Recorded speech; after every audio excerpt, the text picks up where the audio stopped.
This is Tyler, the Creator's recent music video for That Guy. It's rough, unpolished, chaotic, and somehow it just works.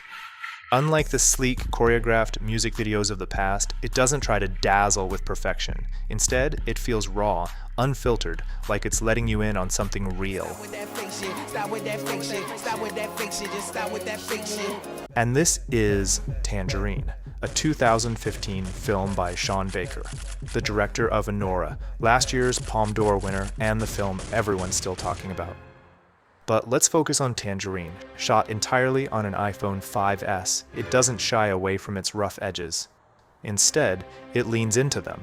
The raw handheld style drops you right into the chaotic lives of its characters, making you feel like you're right there on the streets of Los Angeles.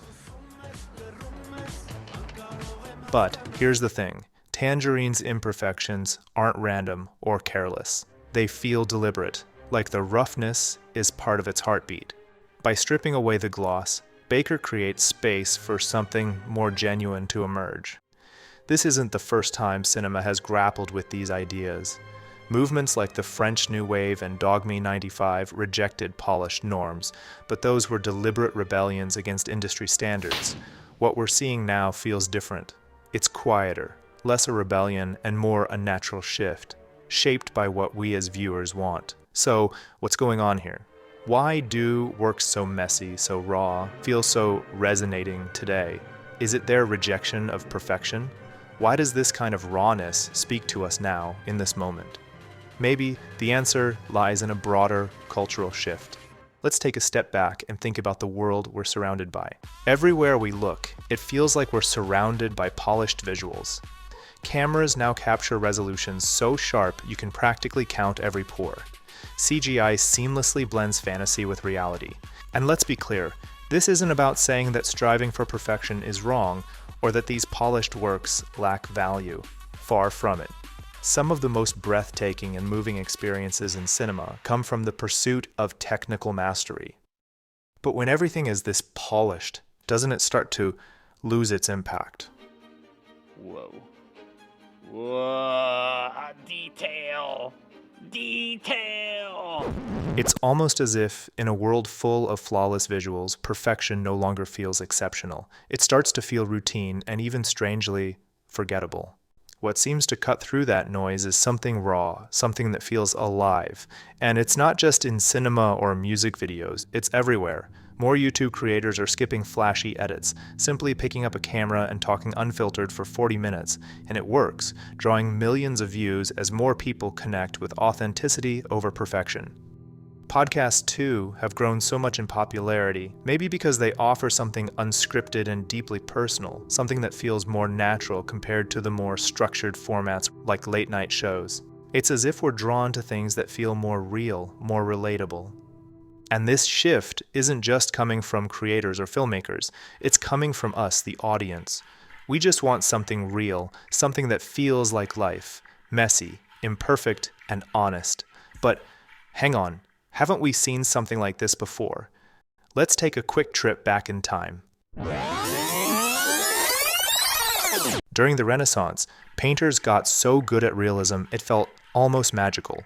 Artists like Da Vinci and Caravaggio used perspective, light, and shadow to create pieces that went beyond just paintings. They felt like windows into reality, so finely crafted and technically brilliant that they were breathtaking. At the time, painters focused on mastering the techniques of realism. The goal was to perfect the realistic style, with success measured by how precisely they could recreate the look of the world. For centuries, this pursuit pushed art to become more detailed and lifelike. But even perfection has its limits. By the 19th century, it felt like art was hitting a ceiling. Where else could it go? Then came photography.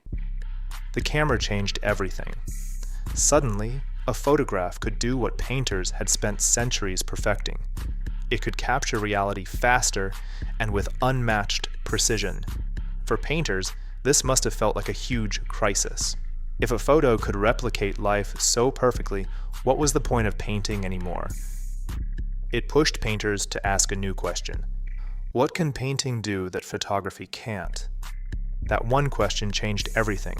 Artists like Monet, Degas, and Van Gogh stopped focusing on how the world looked and started painting how it felt. A sunrise wasn't just light and color, it was the shimmer, the movement, the mood in the air. A busy street wasn't a perfect snapshot, it was a blur of energy and motion. These were things a photograph just couldn't capture. This wasn't about rejecting skill or craft.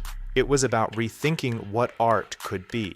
The Impressionists showed that art doesn't need to be perfectly refined and realistic to be powerful. Sometimes it's the imperfections, the smudges, the rough edges, the fleeting emotions that stay with us the most. Now let's fast forward to today. Doesn't it feel like that right now we're at a similar turning point? Just like when painters mastered realism and then photography came along to do it faster and more precisely, technology is stepping in again.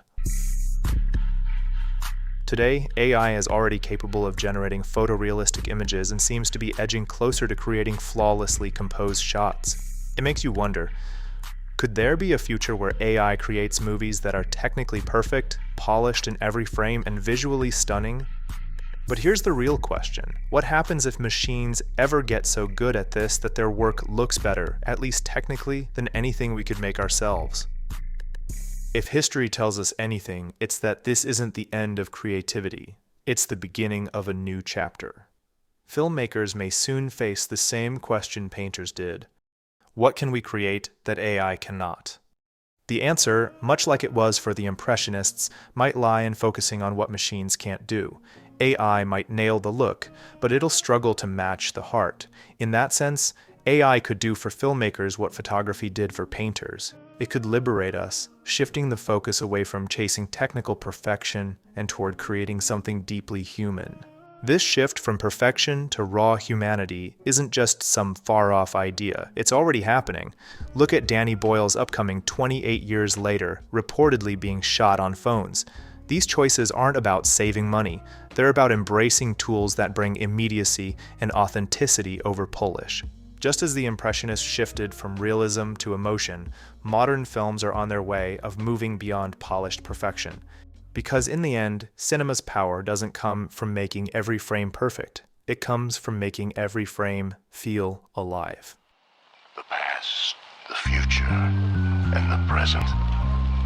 Everything flows, and all is connected.